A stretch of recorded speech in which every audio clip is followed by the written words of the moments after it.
10 years of love, gone in a flash. Chapter 1. Celebrating a classmate's baby's full moon. We were all having a great time. Amidst the joy, everyone started teasing me and Misty Mo. Agustin, when are you two getting married? I took out a stack of wedding invitations and handed them out with a smile. The date is set. Everyone, please come and join us. Everyone was stunned for a moment. Then they started to tease us again. You two have been together for 10 years. It's finally happening. It wasn't easy. Unexpectedly, Misty suddenly changed her expression and poured a glass of cold water over my head. Agustin, you're shameless for using all these tricks to force a marriage. I pointed to the name on the invitation and spoke coldly. Miss Mo, please look carefully. Is the bride's name yours? Misty was stunned, staring wide-eyed at the wedding photo on the invitation. The bride was clearly not her. Everyone else realized what was going on and began to whisper. The bride on the invitation is Lily, not Misty. I knew the wedding photo looked too strange. Turns out it wasn't Misty at all. Misty, embarrassed and furious, tried to snatch the invitation from my hand. I anticipated her move and quickly dodged. She missed the invitation and instead bumped into the edge of the table, looking even more disheveled and ashamed. In the past, I might have felt sorry for her. Now, I just found it laughable. Agustin, you hired someone to humiliate me just to force a marriage? Let me tell you, I don't care at all. You're just deceiving yourself. Her tone was still so arrogant, not even bothering to look at me while speaking. The others started looking at me differently. The class monitor sighed helplessly and stepped in to mediate. Guys, it's a happy day. Don't go too far. You two have been together for so long. You should understand each other. Agustin, even if you're in a hurry, you shouldn't joke about marriage. And Misty, Agustin wanting to marry you is a good thing. You two should talk it out and avoid hurtful words. Misty glared at me coldly. You must have colluded with our classmates, right? Isn't this whole thing just to force me to marry you in front of everyone? Guess what? I won't cooperate with you. I will never let a despicable person like you succeed. Everyone exchanged puzzled glances, not understanding when they became my accomplices in forcing a marriage. I quickly explained to everyone, I would never joke about something as serious as marriage. Then I publicly reminded Misty, Miss Mo, have you forgotten? We broke up 6 months ago. Why would I force you to marry me? Did you forget what you did right in front of me half a year ago? You can't seriously think I would forgive you after such a huge mistake, can you? Many classmates knew about what happened half a year ago. Their gazes toward me started to carry a hint of sympathy. Misty's expression began to crack. Are you serious about the breakup? I sneered. What do you think? Do you think I would joke about something like that? Half a year ago, I attended a former classmate's wedding banquet. Misty said she couldn't come, so I went alone. After the banquet, I left the hotel. Just as I stepped out of the elevator, I saw Misty walking in arm with a man. A sharp-eyed classmate pointed out, Agustin, isn't that Misty?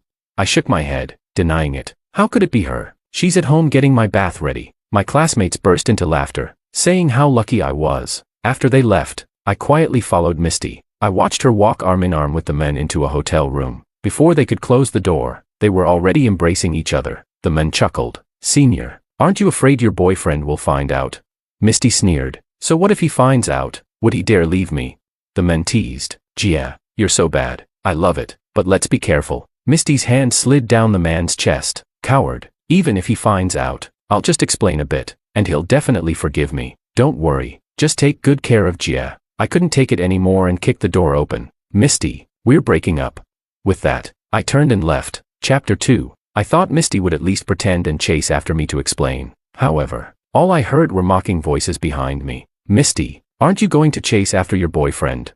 Ha, with that cowardly demeanor. He doesn't deserve me chasing him. He's not even worth one of your fingers. When you lose your boyfriend, don't blame me. Misty, don't worry. He'll come crawling back to me. I felt a chill run through my body, as if I had fallen into an ice cellar. 10 years of love only to be trampled on like this. It was time to end this rotten relationship. Misty's questioning voice reached my ears again. Agustin, do you really dare to break up with me? Are you crazy? I'm just playing around with others. In the end, I'll still be with you. A man as boring as you. Who would want you after leaving me? Now I'll give you a chance. Apologize to me. Her expression remained as arrogant as ever, but her voice clearly had a hint of panic. In the past, I would have gratefully taken the step she offered me, but now, I no longer wanted to love so humbly. I sneered. Apologize. Misty, are you daydreaming? I'm very busy and don't have time to mess around with you here. With that, I lifted my foot and left, ignoring her embarrassed expression. I've been broken up with Misty for half a year now. My current fiancée is Lily and has nothing to do with Misty. I explained to my classmates, not wanting them to misunderstand any longer. Everyone nodded in understanding. Only Misty couldn't accept this reality, still repeating her old lines. Agustin, can you stop this nonsense? This cat and mouse game is really low level. It's exhausting my heart. Can you stop pretending? Let's just live a good life together. I laughed sarcastically. Her so-called good life was just like before. I worked hard to support her, came home to obey her every whim, and endured her endless disdain. Like a servant serving a princess, she would throw a tantrum if anything displeased her. Before being with Lily, I naively thought this was the norm in love. Only after dating Lily did I realize that love is mutual respect and care. But Misty would rather give respect to strangers than to me, her boyfriend of 10 years. She even brazenly cheated on me right in front of my face. That day, after returning from the hotel, I moved out of Misty's house and into my newly bought home. 10 years. From our youthful days to approaching our 30s, I went from having nothing to being a moderately successful entrepreneur. The more materially abundant we became, the thinner our relationship grew. I had no regrets about this relationship, having given it my all, only for it to end in a breakup. In the half year since the breakup, Misty never once reached out to me. She maintained her proud attitude, waiting for me to admit my fault. Later, her friends called me multiple times, saying Misty was there and inviting me to hang out. I pretended not to understand their hints and refused. They also pretended not to understand my resolve, thinking I was still playing games with her. Misty, let me remind you once again, we are broken up. I'm not playing with you. I already have a fiancé. With that, I bid farewell to my classmates, ready to pick up Lily. At that moment, Lily appeared before me, her face bright and cheerful. Chapter 3. Agus, I finished work early and came to pick you up. You've always picked me up. It's time I compensated you. Lily's words, like a gentle breeze, touched my heart deeply. I couldn't help but hold her hand. Sure. Then I introduced her to everyone. This is my fiancé, Lily. Lily politely greeted my classmates, and they quickly warmed up to her. Only Misty glared at her with jealous rage. Lily, you bitch, how dare you seduce my boyfriend? We've been together for 10 years, and you think you can just step in? You're nothing but a shameless mistress. She lunged forward, trying to pull Lily's hair. I pushed her away, protecting my fiancé behind me. You crazy woman, what gives you the right to slander my love?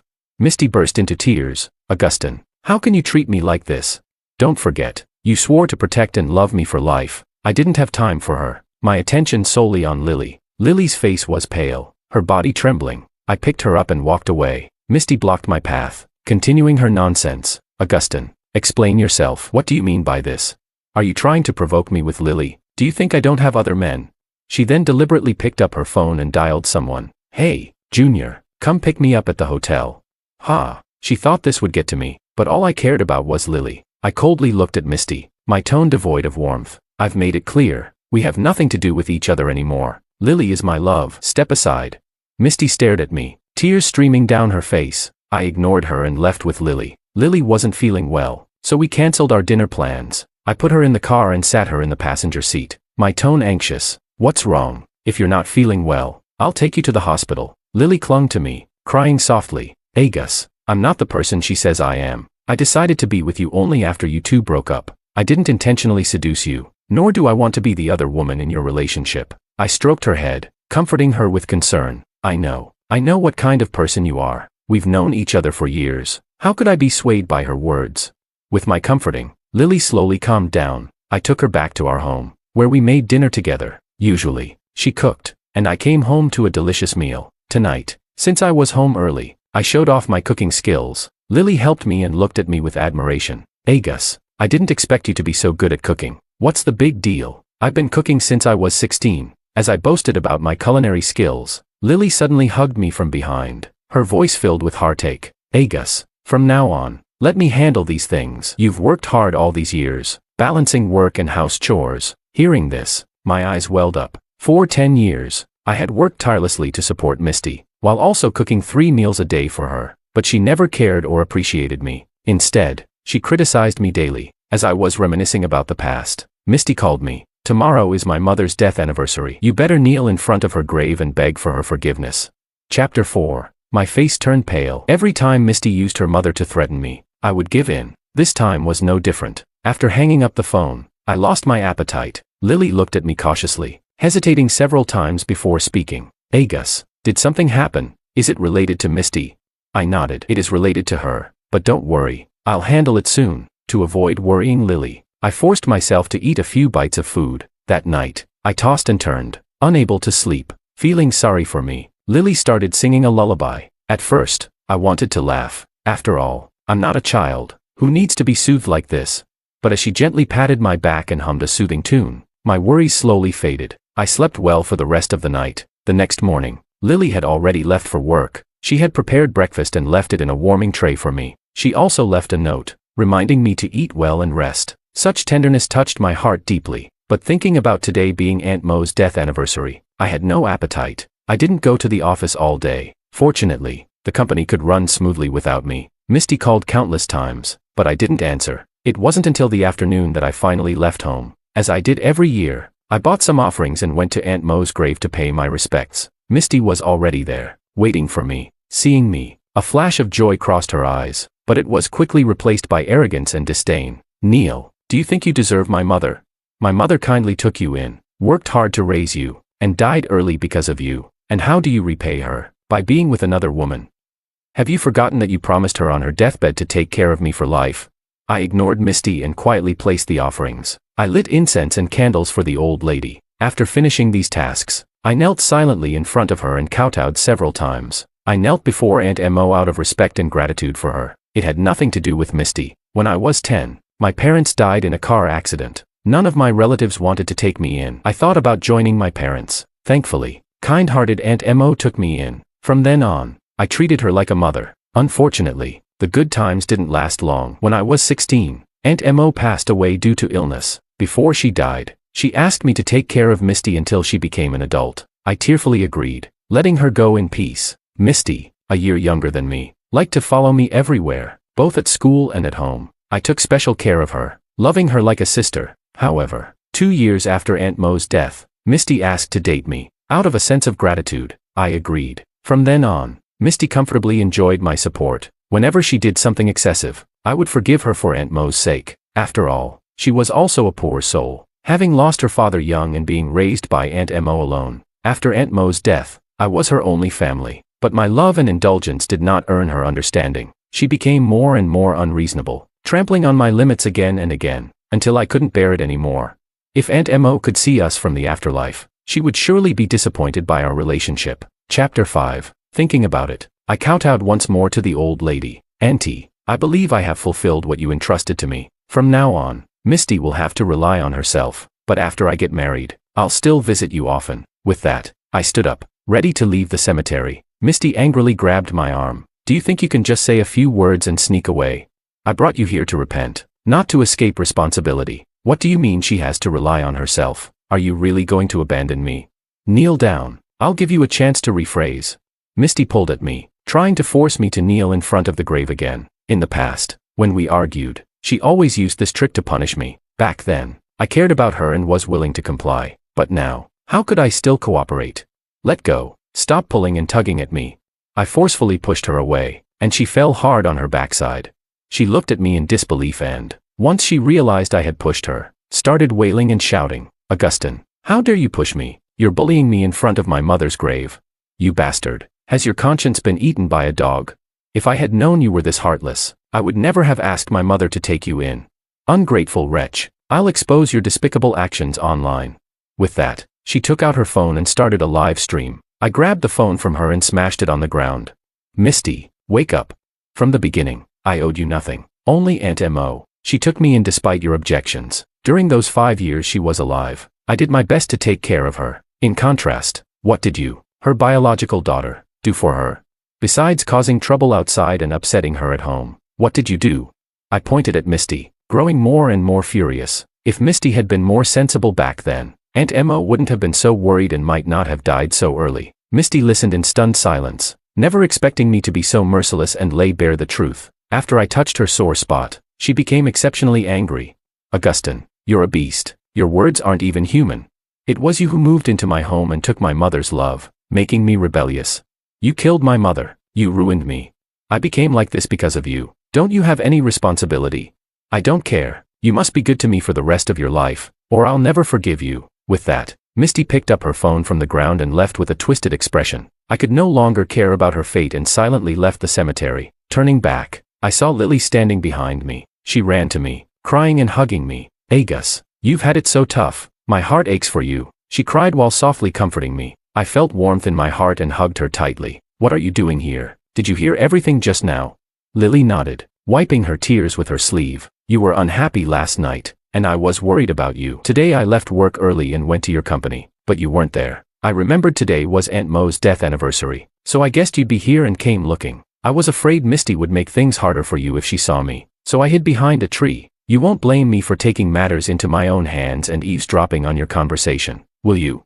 With that, Lily looked up at me, worry etched on her face. Chapter 6. I held her hand as we walked out, giving her a light squeeze on the palm. Since you're worried about me, I won't hold it against you, but you can't do something so dangerous behind my back again. The cemetery is deserted, and it's getting late. It's not safe for you to come here alone. Hearing this, Lily was delighted. She stood on tiptoe and gently kissed my cheek, then shyly stepped back. Agus, are you worried about me? Did I hear that right?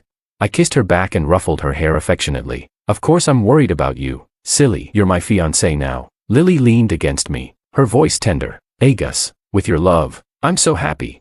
As we walked out of the cemetery, a flash of light suddenly shone in front of us. Misty stood there, holding her phone. She glared at us with a look of disgust and spoke angrily. How dare you flaunt your love in front of my mother's grave? Just wait, I'll expose your dirty secrets. If you know what's good for you, you'll break up immediately and stop this disgusting act in front of me. Seeing Misty's face, Lily hid behind me in fear. Agus, have I caused you trouble? No matter what happens, I don't want to be separated from you. I squeezed her hand tightly, comforting her. It's okay, I won't let anyone separate us. Misty looked at us with contempt and laughed maniacally. You two act like a couple really well. It's truly annoying. If you disgust me, I can disgust you right back.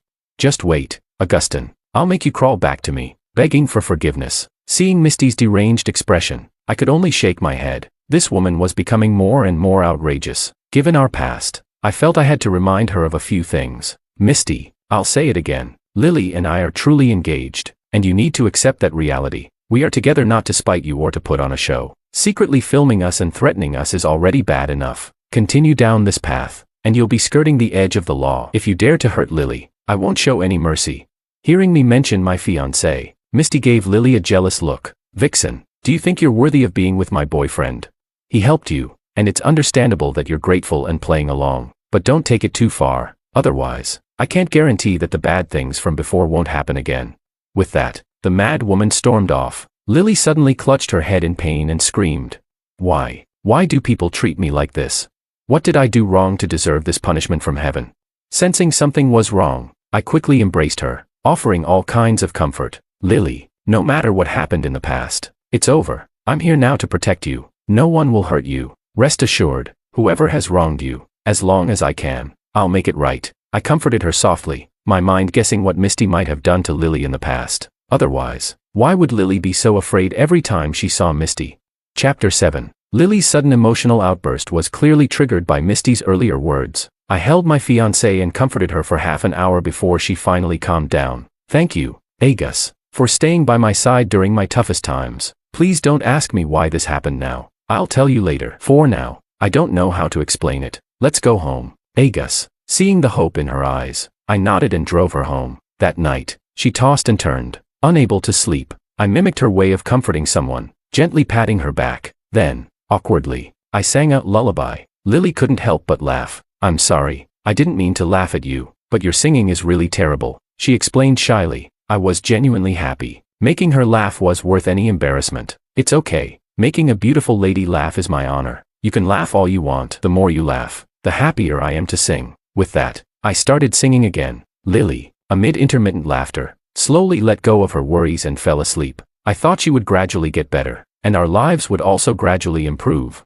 However, Misty started bothering us again. She contacted a junior who worked in the media and posted a video of Lily and me being intimate at the cemetery online. She also fabricated scandalous stories about Lily. Misty claimed that Lily had been unruly since childhood, using her looks to seduce men for tuition fees and thus graduating from college. After graduation, she allegedly used her body to get a high position in a big company. Now, she was portrayed as a homewrecker, breaking up a 10-year relationship. In the rumors, I was depicted as an ungrateful scoundrel who cheated on his girlfriend. I was accused of beating the daughter of my deceased benefactor and girlfriend in front of the benefactor's grave. After beating her, I supposedly had an affair with the homewrecker at the grave. Seeing such distorted rumors, I immediately informed the company's legal department. The company was preparing to go public, and such scandals were detrimental to its growth. What I hated most was that Lily got dragged into this mess and had dirt thrown at her because of me. I quickly took Misty and her media junior to court. Moreover, I collaborated with a more powerful media company, turning the tide of public opinion overnight. I cleared up the misunderstandings about Lily,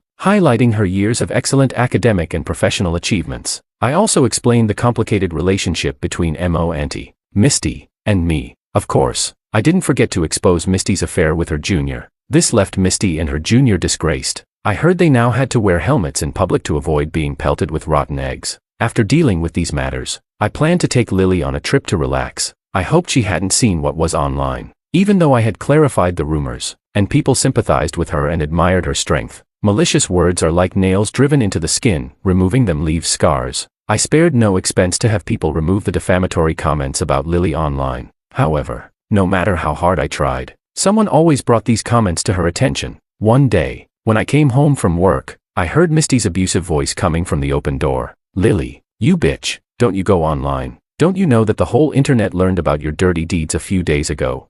Chapter 8. Furious, I stormed into the house, positioning Lily behind me, glaring coldly at Misty. "Misty, what are you doing here? You're not welcome. Get out." Misty, acting as if she were invincible, plopped herself down on the sofa. Agustin, who would have thought you had such skills? So this is the new house you bought? Your house is my house. What right does this bitch Lily have to steal it? A cuckoo occupying a magpie's nest. It's Lily who should leave. Now everyone online knows she's a slut. As Misty spoke, she cast a venomous look at Lily. "You filthy woman. How can you still live with yourself? You've been exposed online. Why not just die?" Although Agustin diverted the public's attention to me, "Your reputation is ruined for good." Seeing her growing more outrageous, I grabbed Misty by the throat. "If you dare insult my fiancée again, do you believe I'll kill you? The one who should die is you. You drove Aunt Mo to her death. In the name of love, you've trampled on my dignity for 10 years. And now you want to hurt Lily. Why don't you just die?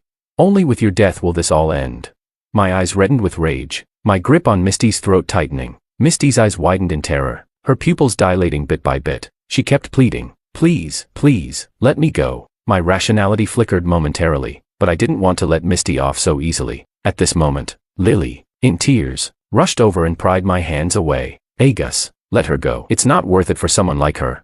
I know she hurt you, hurt everyone. I also know you want to stand up for me, but I'm not angry. It's unnecessary. The doctor told me this morning that my depression is improving. Our life is getting better. There's really no need to ruin our good days because of this malicious woman." Lily's words, uttered one by one, moved me deeply. Seeing her cry made me cry too. Slowly, I loosened my grip, and Misty took the opportunity to break free from my hold. She clutched her neck, covered in marks, looking at me with lingering fear, coughing uncontrollably. "If you ever think of harming Lily again, remember how many lives you have first." I looked at her with cold eyes, my tone devoid of any warmth. I won't. For the first time, Misty conceded, scurrying out of my house in disgrace. I closed the door, holding Lily in my arms, trying to calm my emotions. "It's okay now. It's all over." I stroked Lily's head, gently comforting her. Lily gradually stopped crying, looked up at me with deep affection. "Agus, what others say doesn't really matter. What matters is how you see me. Do you really think I'm as dirty as Misty says?" Her eyes were filled with hope, as if she would break if I didn't believe her. I quickly reassured her. "How could I believe Misty? You're my fiancé. I trust you are not like that."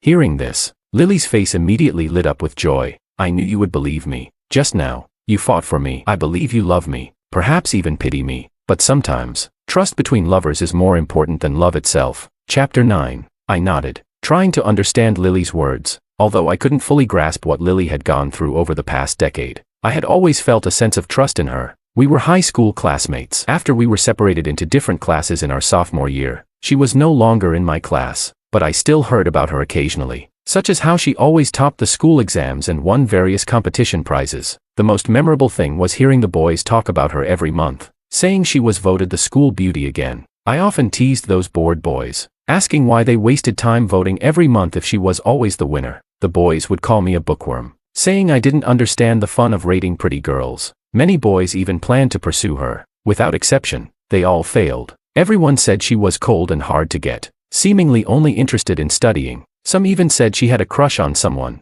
but no one knew who it was. I was never interested in such gossip, but hearing about her repeatedly formed an impression in my mind. A beautiful girl who wasn't interested in dating, only in studying. Maybe she had a crush, but she hid it well. Such a girl left a positive impression. How could she be associated with those scandals? I absolutely didn't believe it. Agus, aren't you curious why I have depression?